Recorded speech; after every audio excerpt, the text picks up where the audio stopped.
everybody. I'm Tom Vassell. I'm Z Garcia, y'all. What's happening? So it's a new day, a new era. We are recording remotely in different spots with Roy in a third different spot running everything. So we hope that this goes out okay, but forgive us. This is a new concept. We've talked about doing something like this in the past, but we never have. Mm-hmm. It's gonna be interesting. We're running this through multiple programs and stuff, but we're hoping it works. And if this works, we'll do a few more things like this of our live stuff. We might be able to even do top 10s live via this as time goes by. Although there will be less punching behind the scenes when the screen goes off. Finally. Relief.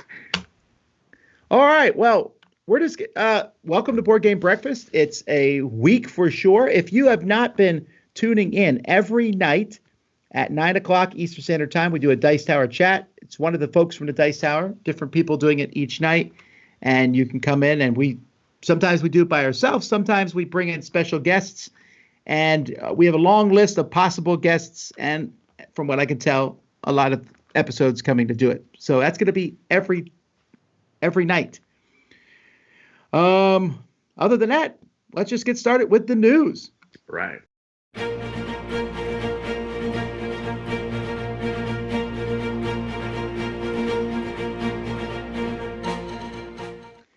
All right, not a ton of news going on right now, so, to be expected. But one thing I do want to point out, the annual Jack Vassell Memorial Fund auction is live right now. We used to run it in October, November, but we stopped because it was just conflicting with people's other events going on and stuff. And so we moved it to the spring. Of course, we didn't know all this would be going on, but it's actually a really good time to do it regardless. So the way this works is you can go on Board Game Geek. There's an auction there. You can add items to this auction. And if someone wins them, you send them the item. And then the money that they pay goes to the Jack Vassell Fund. Or you can go bid on stuff. Really cool stuff. Really great items there. The Jack Vassell Memorial Fund is an auction that helps gamers in their time of need. We have already seen an uptick in people requesting from the fund, and I'm sure we'll see that happen even more so. It's for when catastrophic stuff happens in people's lives, we can help them out. So we'll have links on our website. We're tweeting about it too. You can also find, you just go to Jack Vassell Memorial Fund, which is at jackvassell.org, and find out more information there. All right. Do you want to play games at home? Yes. Well, you don't have a choice. So. Oh, okay. A lot of publishers are offering play-at-home sales with a portion of proceeds benefiting local game stores. If there's one thing that the stay-at-home is going to affect, it's definitely the local game stores, because no one's going there, and most of them have to close down. But Haba, Atlas Games, Hush Hush, Draw Lab, Van Ryder, Fireside, Burnt Island Games, Deepwater, Forbidden Games, Arcane Wonders, that's just some of the publishers that if you buy a game from their website, a percentage of sales will go to friendly local game stores. Some of them you have to tell them what your local game store is. Some of them, I guess it's just a slush fund. I'm not actually sure how all the logistics of that are working out. It sounds like quite a bit of work on the end for these companies to deal with, but it's a nice thing. It's better than not doing it. I'm sure the local game stores, any place that is based on folks congregating, is going to feel the squeeze right now. So I say kudos to these people for doing something. I mean, I know part of it is just that they're making money too. The pessimist in me is thinking, oh, sure, they got to make money. But hey, they could always not do this, so that's something. BoardGameTables.com, which is really going to have to change their name soon. They really, yeah. Unless all these games are massive and you can put a tablecloth on them and play. It's actually like a secret legacy. You're going to find out after their 50th game. They're like, do you know that if you attach this and press the button on this comes out and it makes a table? Gotcha. Board game table. Just like Voltron as a kid, I'll go, well, I didn't buy this one game. Now there's a big hole in the middle of my table. Mm-hmm. Anyhow, they have 3 new small games coming out. So they have Mountain Goats, which is a re-implementation of Level X. I don't know if I played Level X. Have you? No, I don't know that one. Actually, I'm looking at it now, I and should no, look I it have up. not. Yeah. It Let me looks look it up. cool. They have a game called GPS, which is a re-implementation of Finito, another game I haven't played. Yeah, Level X I And have then not played. Sequoia is not a reprint, as far as I can tell. But the publisher says it's Can't Stop meets Las Vegas. Okay. Either way, I really like both the component quality and the games that Board Game Tables is coming out with. Yeah, I like the look for sure. Yeah, these games look really cool. I don't know if I'm sold on the covers of them, but the games themselves look pretty cool. Yeah. All right, Steamforged Games has announced Gears of War, the card game. This video game to board game is really ramping up. I'm telling you, I'm still saying it's coming eventually. Fallout, the living card game from Fantasy Flight Games. I'm calling it. I predicted that a couple years ago. I'm still on it. How many times have you said that now? Several. Anyway, you're playing through scenarios. It's a card game. I don't know. It's come out the second half of 2020. I have to be honest, I'm just not that excited about this. It might be good, but who knows? I'm trying to figure out what these numbers in the corner of the picture are. It says any, or it says 4, 5, 6, 1, 7, 3, 6. I mean, it's not player count. I have no idea what that speed, amount of ammo, I have no clue. Ammo, that sounds good. Richard Breese has announced Keeper at Sea. This is an expansion for Keeper that would have shallow waters and deep water scenarios. The art for this is amazing looking. That is adorable. Yeah, that's really nice. I really like how that looks. This is coming out at Spiel 2020. So the game's graphics are from Vicky Dalton. I need to keep an eye on her. That just looks great. Does Keeper look like this? Because I don't remember that. Keeper doesn't look that good, that's for sure. So this is going to be an expansion to that, right? Yeah. You need the game to play. I'm confused how those two looks are going to, mesh up. Let me look up Keeper here. Because I don't think it looks like all the other key games, kind of. Well, they all, like I said, they all have a fairly similar look to them, but they are fairly different games too. Yeah, but they have that look they've had for years, whereas this Keeper at Sea expansion really looks different. It's a very different style, which I love, but I wonder if the looks are going to clash a little bit. That's true. I don't know. Maybe they'll redo the base game. That would be nice. With this look, oh, man. Yeah. You heard it here first, folks. Confirmed. Matt Leacock has been in the news lately. Just everyone's going to him. It's kind of, whenever an event like this happens and someone has made some sort of media about it, people are going to talk to them. Yeah. So pandemic is definitely in news. In fact, I just saw Matt had written a column in New York Times, which I could not read because I've run out of free articles to read from New York Times and I'm not subscribing. So I just assume it's a good article. But anyway, he announced that the third and final installment in Pandemic Legacy series is coming later this year. I was under the impression it was coming out earlier this year. I'm assuming for very obvious reasons they've delayed it. Right. He also says look for another soon-to-be-announced game coming this summer. He's also working on a dexterity game with Josh Capel. I don't know what that means. He has another game coming in the Era series. Have you played Era yet, Z? No, not yet. I feel like you might like that roll and build type game. Yeah, and he's creating will. a new non-pandemic cooperative game, which the last time I think he did a non-pandemic game, it was the Forbidden series, right? Probably Thunderbirds. Oh, Thunderbirds, you're right. And then a big box game that he's been developing for 2 years with 2 other established designers. He's not fooling around. He got a lot of stuff coming out. Yeah, really. Also, Very Era cool. Medieval Age expansion that's coming out at Gen Con. So I'm pumped about all this stuff. Matt's a good designer. I don't know that I've liked everything he's done, but I don't think I've ever hated anything he's done either. Like the worst I've ever given any of his things was, it's okay. But I love a lot of his other stuff. I agree. Well, Z's ridiculously fanboy, so.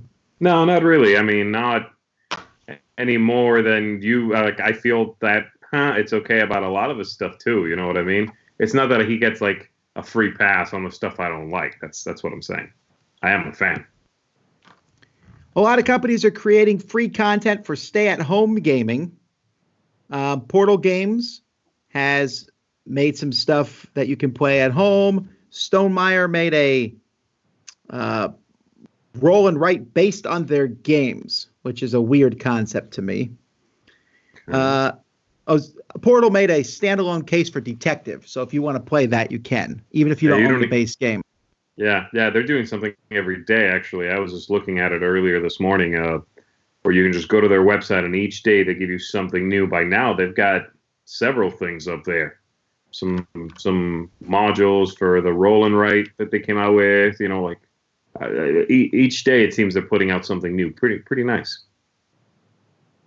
Xenoshift from Come On Print and Play. This one cracks me up because it's like 66 pages worth of stuff. It's a deck building game. Yeah. If I was printing and playing, I might pass on that one. Right? I don't know that you want to print and play. Just buy that one and do like no contact delivery, man, or something. I mean. All right. And then last news, I'm sure Z's excited about this. Fantasy Flights announced 5 new Investigator starter decks for Arkham Horror. As far as I can tell, this is kind of riffing off the Marvel game a bit, where you have a deck of cards now for your Investigator. I guess so. I mean, I think they're just trying a new product line. I mean, a new, type of product in the line. It looks cool. I am definitely excited about it.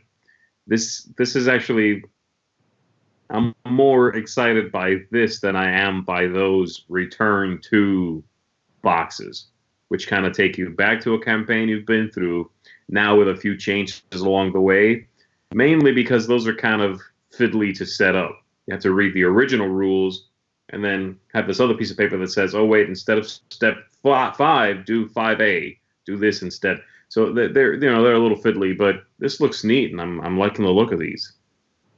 So it's interesting. They mentioned that these are all 5 of these are new to Arkham Horror, the card game, but 3 of them are completely new to the Arkham Horror Files universe. Because I didn't recognize all the names here, so that would make sense. Although I didn't realize Arkham Horror Files is the name of their universe. Oh, yeah, you didn't know that? That's the name of it? Files? The Arkham Horror Files is, it sort of like encompasses all their Arkham or Eldritch stuff, yeah. I don't know if they call it a universe, that sounds weird, but it uses that source material, let's say. Well, either way, that's it for the news. Let's jump over to some Kickstarter news. Here we go. Hello, fellow gamers. I'm Gloryhound, and if you love trouncing people with historical accuracy, then stay tuned because you're watching No Enemies Here Wargame News. Yeah, thanks, Cat. A lot of fun. See you later. Okay, so now you made it to the bunker. Now what do you do when you make it to the bunker? Well, you open up Airborne in your pocket. Airborne in your pockets is a standalone game designed by Emmanuel Arquin, published by WordForge Games. You can mix and match with D-Day dice. As you mix and match as things go on, so it's an ever-expanding game, which is great. So, when you're playing Airborne in your pocket, which comes with 48 tiles, just like Carcassonne, you pick your starting tile, and then all the other tiles are picked at random, hidden obviously, and you gotta deal with the terrain or the enemies that you have presently. What happened to you? Who cut your hair? So as a standalone game, Airborne in your pocket, think of it like you're getting off the beaches, just like on D-Day Dice. But then you got a secret mission, so you go on your own, like Saving Private Ryan, and then you hit a bunker. And that's when stuff happens. Bunker, bunker. How many times are you going to say bunker? So you choose your scenario and you follow the instructions written on that card. So this scenario, Chris Beck Battery, you play as an American. It's a solo game. The starting tile is the entrance and your starting weapon is a gun, a rifle. Now you're going to say a gun. What am I going to do with a gun when I get to the bunker? Don't worry, on the way to the bunker, you're going to find stuff because you pull event cards and this is what it looked like. So you pull the event card and if you're outside, it says you discover an item. And here's the item. It's a flamethrower. All right, Nazi barbecue tonight. So you find your bunker door and it tells you cannot lose more than 2 health per combat here. So if you lose 2 healths, you're dead. So you place the entrance tile and it tells you it's +1 per paratrooper and you're gonna die. How many times can you die? Stop. He's just telling you it's a challenging game. What's the matter with you? Read between the lines. So when you get in the bunker, there's a bunker commander and he trained his Fallschirmjägers really good. So every time you meet them, they're +1. What's a Fallschirmjäger? That's the German name for paratrooper. There's other languages in this world. And what happens now is you pull out another expansion and it's called Inside the Bunker. It gives you extra cards. That means extra items, extra scenarios, extra cannoneer. That's another commander, a bunker commander. He's a cannoneer, meaning he's a guy with a cannon. What do you want to do with that? Well, I guess you're gonna die. The whole D-Day dice system, I love it. It's easy, there's little tweaks to every little expansion. Fantastic. Check it out. If you want to know more about war games, check out my channel, No Enemies Here. Hello, fellow gamers. I hope everybody's staying really safe during this quarantine, and I believe all of you can agree with me that we have like the best hobby ever. That's right. It's like, beer, beer, beer. Like, while other people are doing Scrabble Go on their phones and like searching for some sort of release from their boredom, we have like a million things to do, right? If it's not playing online with other content creators, it's playing your own game at home, and you probably have several games to choose from. So like, how awesome is that? We didn't have to wait for a zombie apocalypse to show off our awesome board games. Am I right? Featured this week, we have Lost Atlantis by AEG, which is for 2 to 4 treasure hunting archaeologists looking to delve into the depths, fight off monsters, and discover the lost treasures of Atlantis for 45 minutes. As players will be using range rulers to creep across the ocean floor, fighting off monsters to claim tiles, gems, and pyramid tokens to solve those puzzles of the deep before those other pesky submersibles get in the way. Now this Dangerfield adrenaline junkie's dream starts at $49. Speaking of long tours, amongst everything that looks like a nightmare in the depths of the sea, we have Aquanauts by Inside the Box Games that tricks 2 to 4 scientists into setting up laboratories and researching creatures of the sea floor for 45 to 60 minutes. As players will be placing workers to activate buildings, upgrading their facilities to increase research, and of course, sending that sweet, sweet scientific data to the surface first to get science famous for all your discoveries. That's right, kids. Hashtag humble brags to becoming the next Elon Musk of marine biology for only $46. Now, if you're still interested in harnessing a tiny vessel through the dark, but maybe you just need a change of landscape, then Starlight by Out of My Mind Games is for you, as 1 to 4 pilots will be cooperatively searching space, managing those rascally locals with lasers, and landing on planets for 30 to 120 minutes as players will be drifting into a campaign-based scenario with branching narratives where you can upgrade your ships and pilots during this dice placement game that relies on strategic flight maneuvers and player choices to go boldly where no one has gone before. A ticket for this space mission starts at $73. And lastly, we have everyone's favorite bag builder you haven't even played yet, with Lions of Lydia by Bellwether Games that calls for 2 to 4 aristocrats looking to dominate that market for 30 to 60 minutes as players will be hiring workers to stuff into their bags, building little worker engines as they place them into the world to collect resources. So eventually you can purchase properties, gaining prestige and the influence you've always wanted in this get-rich-quick scheme that starts at a mere $39. Thanks so much for joining me this week, guys. If you want to know more about any of the Kickstarters that you saw here today, then join me at gloryhound.com as we will talk about all of these Kickstarters in depth. If we would back them or not, it is a live show, so you guys get to participate and tell me what you guys think about these Kickstarters. We are also doing live playthroughs, so we get to chat with you guys and hang out and play games, you know? So if you're interested in any of those things, check us out. And other than that, I will see you guys all next week.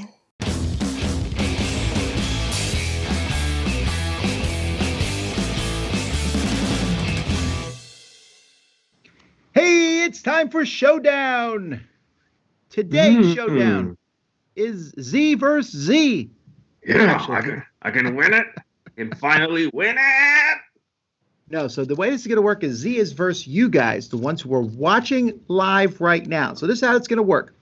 I'm going to ask a question that has a numerical answer, and then Z will think about it, give me his answer to that. Meanwhile, the first 4 of you that give an answer, I'm going to write those answers down. If Z is closer to the right answer, it doesn't matter if he goes over or under. If he's closer than all 4 of those answers, Z will get 5 points.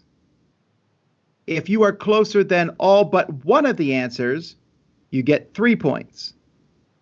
If you're closer than only 2 of the answers, it's a wash. No one gets points. If 3 of them are closer than you, they get 3 points, and if all 4 of them are closer than you, they get 5. Make sense? Yeah, so basically, whatever end of this... Huh? It makes sense. Am I allowed to Google the answers? You are not. No one is allowed to Google. That's why I'm taking the first 4. People are already shouting out numbers, and I haven't. Well, so today's category is streaming. Streaming is definitely on the rise right now, and you could tell this by what I was on one of the bigger streamers the other day. Was I think Netflix maybe, and it just wasn't. It was like saying it had problems. Yeah. Getting it over with. So I currently just went to Twitch, and I'm looking at the biggest channel. I just refreshed it right now. Okay. And so my ask to you is, how many people are watching Twitch right now as of me just pressing the refresh button? Okay, Twitch is mostly video games. I'll give you a few seconds there for folks to answer. Video games. I know it's international Twitch. I also know right now is kind of early in the day, especially in the rest of the country, where I'm sure most of the views come from. Ah, wow. Let me know when you've got your 4 answers. I already have the answers, so go ahead. I'm going to say people watching right now, 83,000 people. All right, 83,000. So the answers I have from the internet are 4.1 million, 156,876, 2,500, and 225. Wow, that's quite the spread. That is the spread. So the actual answer is 1,886,852 people are watching Twitch right now. Okay. So 2 people were closer than you. So that is a complete wash of a question. Yes. All right. That's okay. No points is better than losing points to the audience. That's correct. So let me refresh the screen again here. All right. The top channel is ESLCSGO. I don't know what channel that is. The second highest channel, though, is LCK. This is League of Legends. Okay. So I want to know how many people, as of me just refreshing it, how many people are watching that one channel right now? Okay. Well, I know you just said it's 1.8 million, so I'm thinking I'm going to say like 2.6 million or something, just watching that one, because math. No. Wait a minute. What? I'm kidding. I'm kidding, Thomas. Calm down. I know how the numbers work. All right. Well, let me know when you have yours. People are still answering the first question, I think, but too bad for them. Once you hear me give out your numbers, people, you better stop saying these answers because I'm taking those down. All right, I got the answers. You can stop typing them. All right. So 1.8 is the total, and you're asking how many people in the second channel happening right now. I'm going to go with those guys are probably killing it right now. I'm giving them almost half. I'm going to say 800,000. 800,000. All right. One of our viewers said 33,000. One said 1.1 million. Woo. 400,000 and 86,000. Okay. The actual answer is 38,995, 2.1% of the total. Oh, wow. There's a lot of channels getting a lot of views. Yeah. Okay. So 3 of the people were closer than you, Z, so the people now have 3 points. Oh, no. I'm dumber than a box of rocks all over again. Well, we've already determined that one. No. Okay, let's continue. How many? So I said there was 100. Well, whatever. Right now, let me refresh it again. There is 1,838,929 people watching Twitch. Yeah. How many people are streaming right now? Okay. The second biggest channel was getting about 2%, 3%. That is, let's see. People want to know if you're calling them a box of rocks. Yes, that was the implication. But some of those rocks are lovely rocks, full of, that je ne sais quoi that I just love in rocks so much. All right, I got them. Okay. Boy, okay, I'm going to say streaming right now, 42,000 people. All right, 42,000. The viewers said 2,500, 2,000, 145, and 500,000. Wow. This is going to blow your mind. Active streamers right now, 895,393, which means tons of these people have 1 or 2 people watching. Or no one. Yeah. Oh, man. Okay, so I was second Here's the good there. news, though. You were closer than 3 of the people. Yeah. So now you get 3 points. Yes. All right, let's get off Twitch. Let's jump over here for streaming video. One of the biggest audiences of streaming video is millennials. Don't worry, this is a positive thing.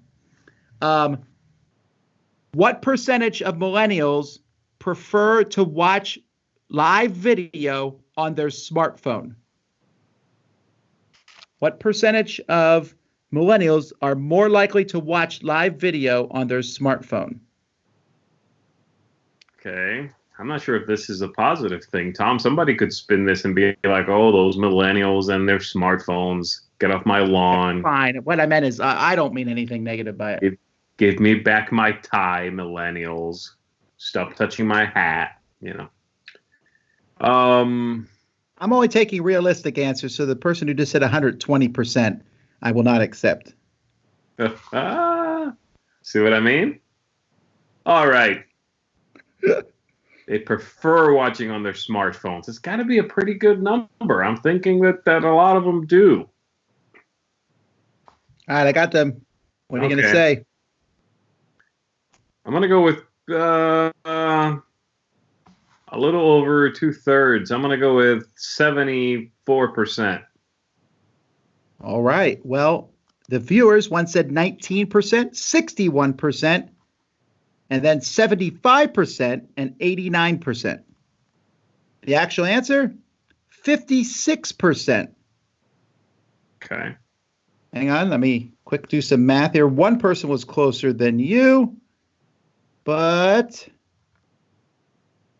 you were closer than the other 3. So that's another 3 points for Z. Boom, boom, boom. Me millennials were like this. By the way, these statistics here are from Pipe Wolf Media. They're talking about live streaming statistics that will surprise you. This is from March 20th of this year, so I feel like it's fairly up to date. What percentage of consumers prefer to watch live videos from a brand than read a blog? So which percentage of consumers would rather watch live videos than read a blog? Okay. Let's see.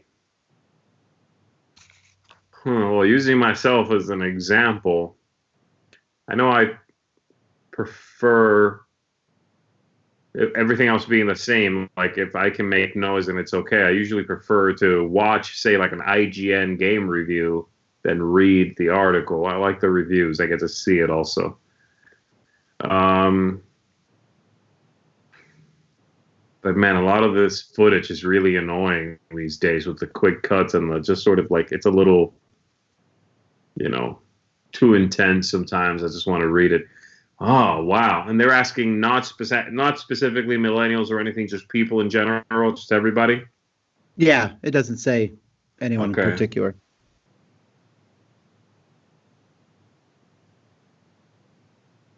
You ready for me? Yeah, I'm ready.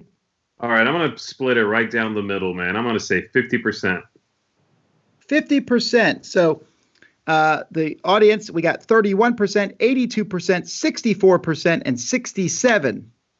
And the actual answer is 80%, which means 3 people were closer than you. So the people get 3 more points. Come on, people. Are we tied right now? You are tied 6-6. So I'm going to make this one the final question, unless, of course, it's a tie. Then I'll have to do another one. Where is it? All right. Make it a Z-centric question. Something I would know just from looking around right now. So people's spending habits are changing right now. So a website called Statista asked some questions about this. And it was, do you expect to spend more or less on video games because of the virus, or is there no change? So I want to know what percentage of people will buy more video games because of what's going on right now.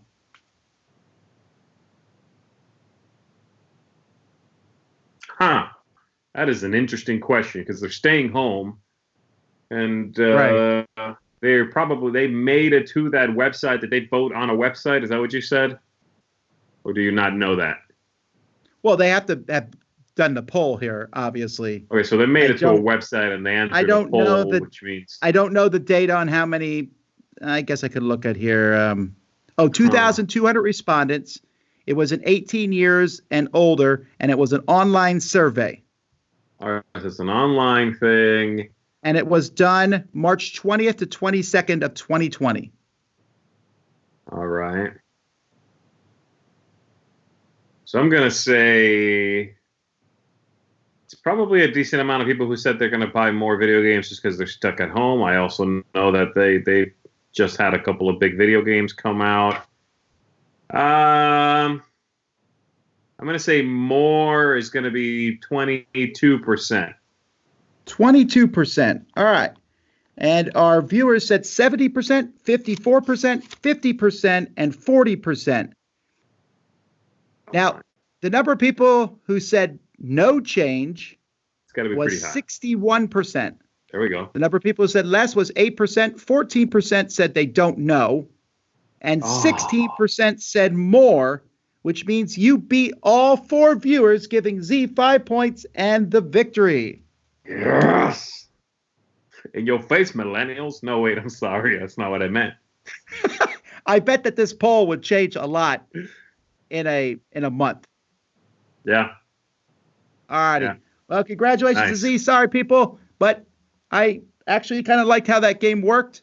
I think that went pretty well. And like it. We got some good spread of answers. We're going to jump now to some more contributors. Here we go.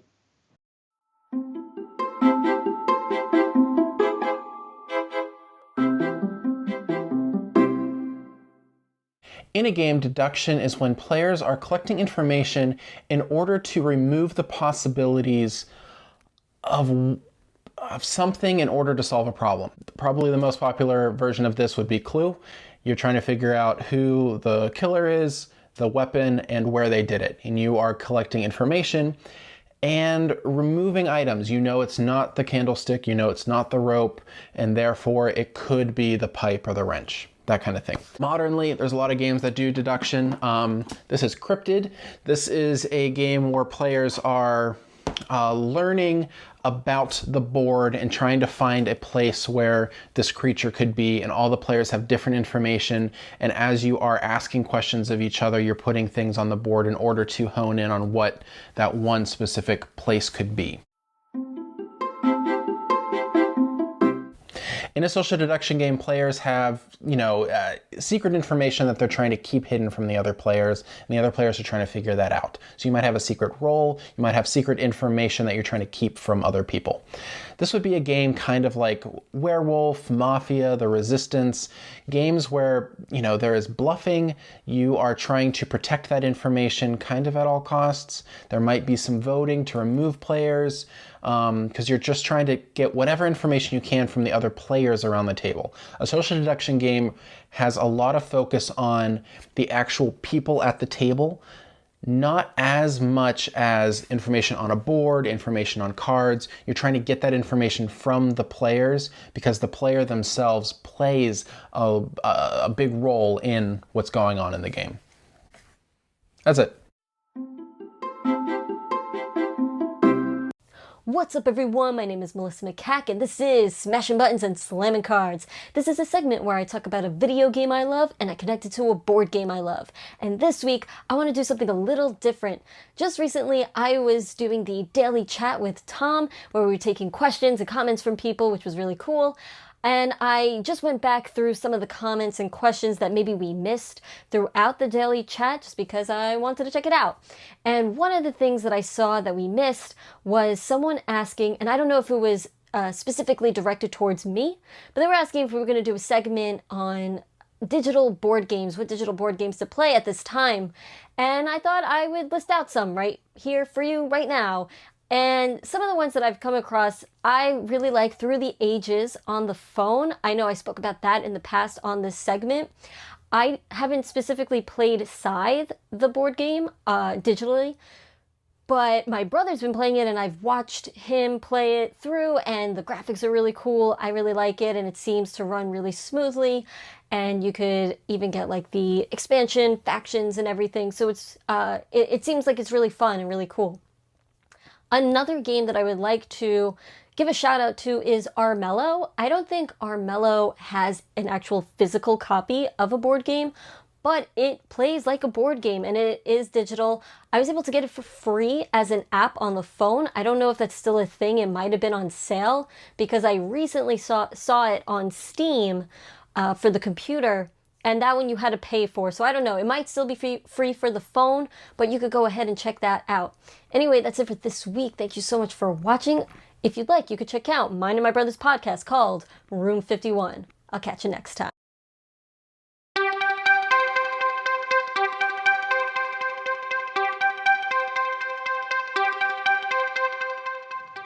All right, everybody, welcome back. We've got here 20 questions, and Tom, I'll be pulling the chips for you. I promise I'm not cheating here. I've got little stacks of 5s in front of me. I'm just going to pick one up, show you the back of it, and then if you want me to flip it, I'll flip it. And in fact, I'll even give you a little help because I'll look at it and you can maybe tell from my face if it's a good one or a bad one, right? If you're a good poker player, you might get a little help. So we're trying to guess a game. I can only ask questions to Z that the chat gives me. Right. But I got a big clue before we started because Z said he was going to go get the game because he had it, which doesn't narrow it down tremendously. But what it does do is all those games you can see in the picture behind Z are out. Correct. All 15 of them. Unless I own the game twice. Oh, tricky. You bought an extra copy. Just for this gag. Because I knew you'd be thinking, oh, I can eliminate these. Psych! I got you. Okay, you're ready? Let me know when the questions start pouring in. Again, if you hit one of the negative ones, if you choose to reveal the chip, I will burn another one. And if you choose to reveal it and you get one of the 5s, I'll give you a letter that is part of the title for the game. All right. So I'll ask these questions here. I'm going to mark down the numbers just so I keep track of it, too. Here we All right. Get that game. Is it? Well, this is the only question I got. Oh, I like this question a lot. Is it a Burano designed game? I'm going to have to bring up, of course, the BGG here so I can answer questions and all that. Be careful with your glasses because people on the internet are trying to use them to look at the info. Seriously? Come Yes. on. No. No. Okay. You want me to flip this? Hold on. Oh, wow. Yeah, Okay. flip it. I don't care. Are you sure, Tom? I'm sure. You want to flip it? Flip it. It's a negative Is that one. bad? That's bad. All right. If you're watching, when we get a -1, we lose a question. So 2 chips are out. You're down to 18, Tom. All right. I like that question because it's one we've not asked before. All right, I'm turning down my brightness considerably. All right. Bunch of cheating people. Does it play, Ross says, does it play with more than 2 players? No. Okay. You want to flip this? Yes. It's nothing. 17. All right.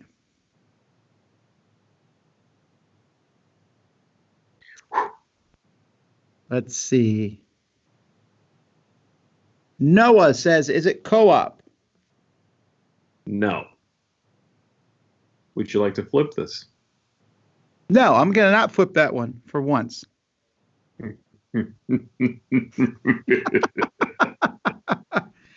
All right. Ross says, is it an abstract game? No.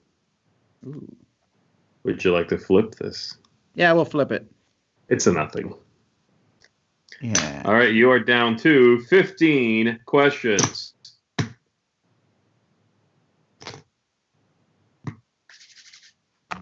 Let me see here. People are asking some very specific questions. All You right. have a lot of specific answers already, actually. You're definitely on the right path. What do you know so far? It's not abstract. It's not abstract or co-op. It's 2 or less players, and it's not designed by a Burano. That's correct. All right. Let's see here. What else have you got? Okay, Chris, we'll narrow this down. Chris says, does it play solo? No. Okay, so You want There some we go. flippery? You want some flippery? flip it. You sure? Flip it. It's a nothing. You're safe for now. Andrus says, is it war themed? No.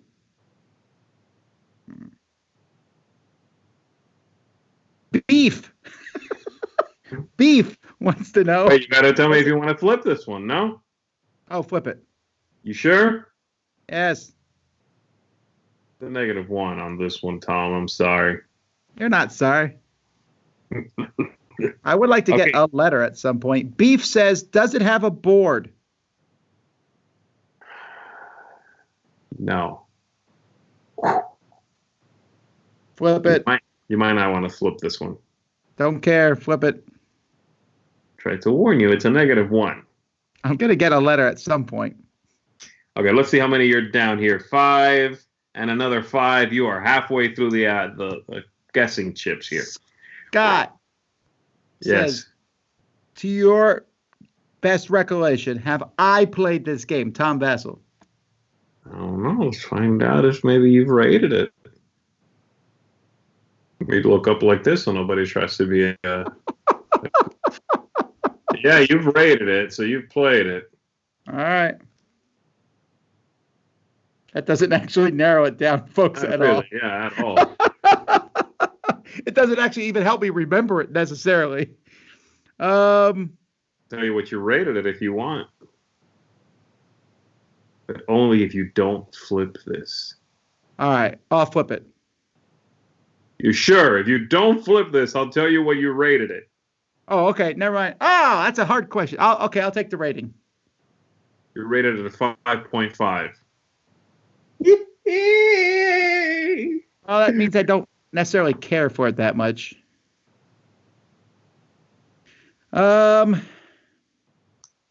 Has it ever been reprinted, says Michael? No, I don't think so. All right, flip it. Nothing. They're coming. I'm sure they're coming. This is random, man. Look, you've got this many. I'm going to shuffle them a little bit here away from the microphone. I'm going to remove all the 5s. Hold on. There we go. Okay.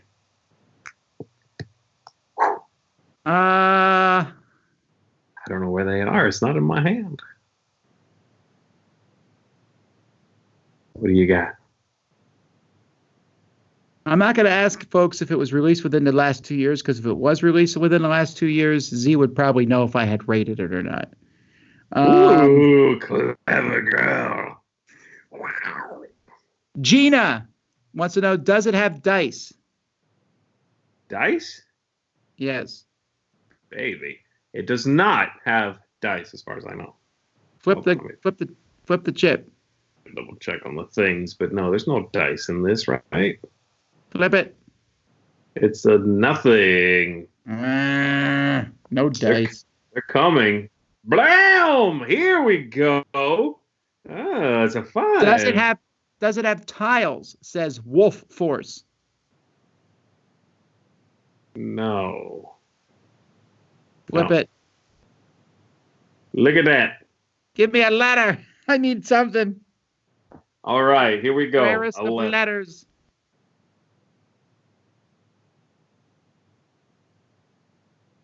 The letter of the day is R. As in, are you ready to lose for the first time, Internet? All right, Tom, I'll even help you out here with a follow-up question. See if you get this. If you get this, I'll give you another letter. That's how good I am.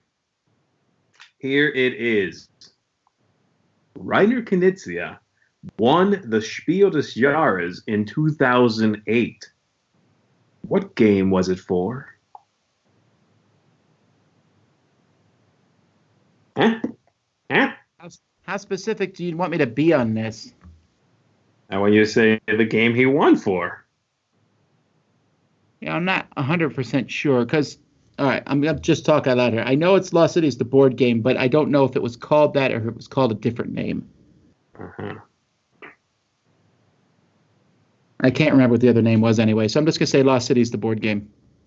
It's Celtis, which became Lost Cities, the board game. Fine. You know what? I'll give it to you. I couldn't remember what the other name was. Celtis, man. You're not a real gamer. That's the problem. I'm a poser.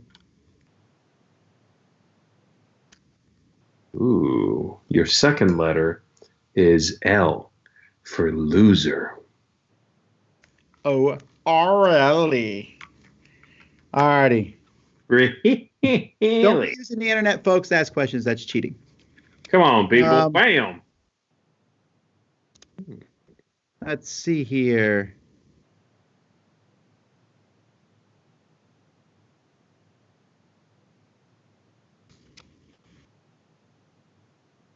My precious. What do you got? Let's see. Well, I'm not getting any questions right now. No, I can't ask any questions, folks. I don't ask questions about how many letters or words or things that it's in it. Come on, that's cheatery, y'all.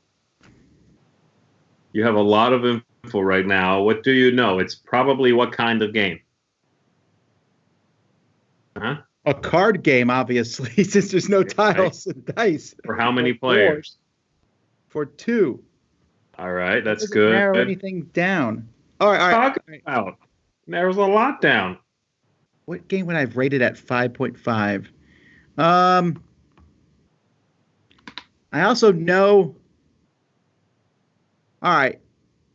Is it 5 years or older? Asked Raven. All right, let's find out. Yes, it is 5 years or older. How many chips do I have left? You want to flip this one? I want to know before I flip it. 5 left here. I'll flip it. It's a nothing chip. All right.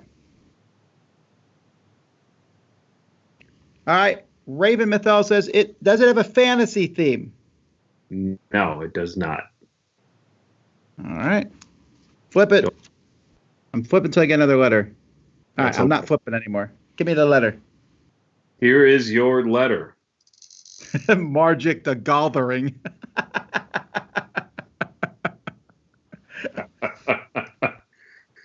The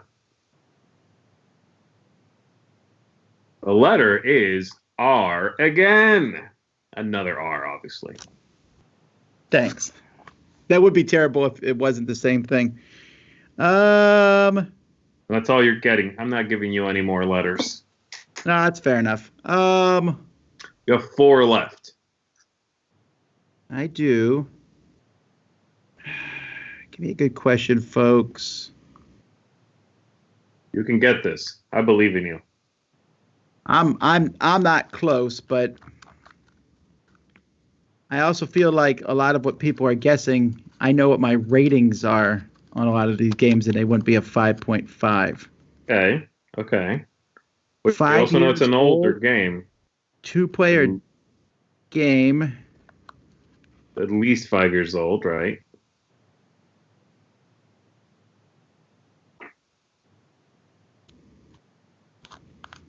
All right. I'm just going to ask this because people keep asking it. Is it deck building? No. Says Marco. Yeah, I didn't think so. No flipping. No more flipping. All right, you have 3 left. All righty. Does it have a nature theme? Says Ida Maria. I don't know what that means, but no, I don't. I think. Look. No. I'm asking the questions I'm being given. And I'm telling you, I'm finally going to win this. That's what I'm saying Folks, to you. Stop saying love letter. Love letter is not just a 2-player game. Got it. Here we go. Does it come? The penultimate question. Does it come in a Lost City size box or smaller? No. Really? Well, that's interesting. There's something very interesting about the box. Fairly distinct. I'm not flipping a chip, so just put it away. This is your last chip.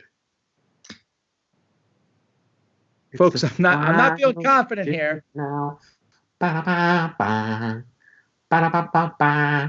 right, just to refresh everyone's mind, it's not cooperative. It's 2 players. It's not abstract. So stop saying abstract games. It's not Burano. Has no board or dice or tiles. I've played it. I've ranked it a 5.5. It's 5 years or older. It has no fantasy or nature in it. It's not a deck building game. What is nature? I'm sorry. I don't know. Who cares? And like it's bigger stuff. There's than no a small box. Bigger than a bread box, you said? Oh, it's bigger than a small box, which is not a very good way to put it. But yes. I can't ask if it's a party game because that's for 2 players. Oh, it's true. I will flip this chip when we're done because why not? What happens if you flip the 20th chip and it's a -1? Nothing. All right, cool.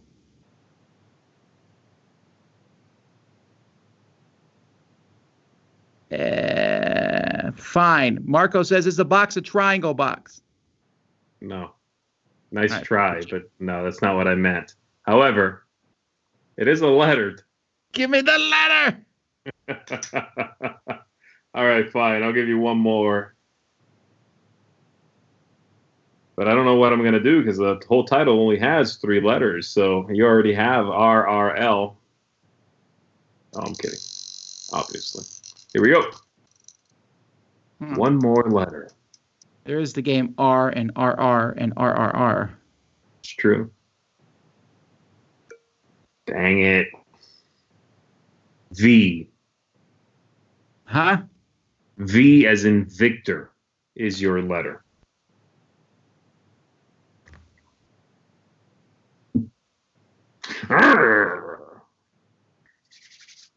All right, you have one final guess. With, of course, the hive mind of the entire internet figuring stuff out. All right, I'm going to guess. Yeah, I know. Because I do rank this game a 5.5. Go ahead. Revolver. Yes! V saved us, I guess. I would not have guessed Revolver. One day. Yeah, that's in a 10. That's the first Stronghold game I think I gave a negative review to. You like it more than me, though. Well, I do own it, but I used to have nothing personal also, so there's that. So rude. So I'll give you one day, interwebs. All right, everybody, thanks for playing along. You guys are the best, and Tom, of course, always figures stuff out. Plus, I might or might not help him a little bit. All right, let's do one more segment of clips here, and then we'll be back after that. Hi, everybody. Hello, we are Ryan and Bethany. From Ryan and Bethany Board Game Reviews. All right, today we're going to be talking about Walking in Burano. Guys, I have great news. Great news. What's that? Tell us. So many other things are canceled right now, walking is not canceled. The outdoors is not canceled. During all this time when everything is being canceled and large gatherings are being canceled, you can still go outside and enjoy the outdoors. You might not be able to go for a walk in Burano, but you can go for a walk in your neighborhood. Yeah. All right, so Walking in Burano is kind of a set collection drafting game. You're drafting these cards, trying to build up your street, having all of the different buildings match their colors, and then you're tracking these different inhabitants and tourists to your street in order to kind of score all these different parameters, like most chimneys, most cats, most plants, all kinds of different things. Very interesting. This game was not as light as I anticipated it to be, and I thought that worked in the game's favor. There's a lot of set collection games, there's a lot of card games, so it was nice to see it do that, but different. It made it stand out. Yeah, this game looks great when it's all laid out on the table, all the different matching colored buildings, and, again, all those little details like the cats and the plants. It looks super great. And on top of that, it plays great, too. It's a lot of fun trying to get those different parameters, maximize your points. We had a good time with it. Yeah, if you want to hear our full thoughts on this game, go ahead and find us on YouTube under Ryan and Bethany Board Game Reviews. You can even find out something I maybe didn't like about this game. All right, well, this is Ryan, and I'm Bethany, hoping you have a happy, healthy breakfast. Bye guys. Aquanauts box looks like a horror theme game, right? That's right, and here's what I think of it.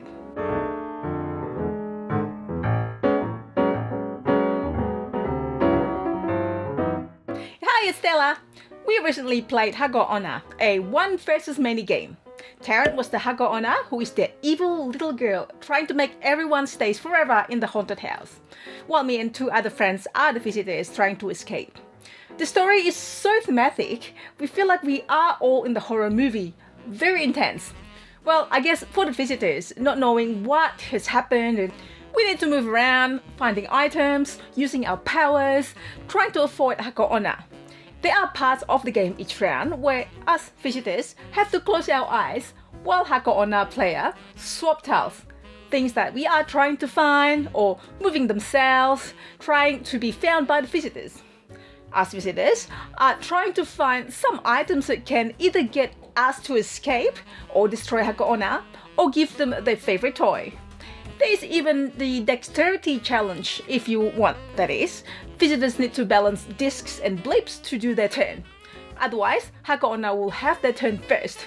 We all enjoy it, and the balancing disc is really hard for me. I just could not get it right. There are methods besides balancing the disc with drawing cards, but what's the fun of that, right?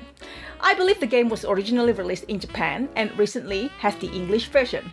Well, thanks for watching. We are on the Dice Tower How to Play videos and Meeple University on YouTube. See you next time. All right, folks, that's it for another Board Game Breakfast. Now, like I said, we got a live chat tonight, but today we're putting up a top 10 list that I want to be clear, we recorded weeks ago, and that is our top 10 games we hate. Jeremy Howard came down and recorded that with us. We had a good time. Hopefully you take it in the fun spirit of which it was intended, unless you're the designer of one of the games that I'm talking about, in which case, make better games. So anyhow, it looks like this went okay here, doing this remote. We'll be doing stuff remote for the near future. I sent out an update on our Kickstarter, so if you're curious about what's going on there, I put up a little some information about that. And we got other videos coming. In fact, I'm going to get back to recording here. Until next time, though, I'm Tom Vassell. I'm Z Garcia. Thanks, everybody. And have fun gaming.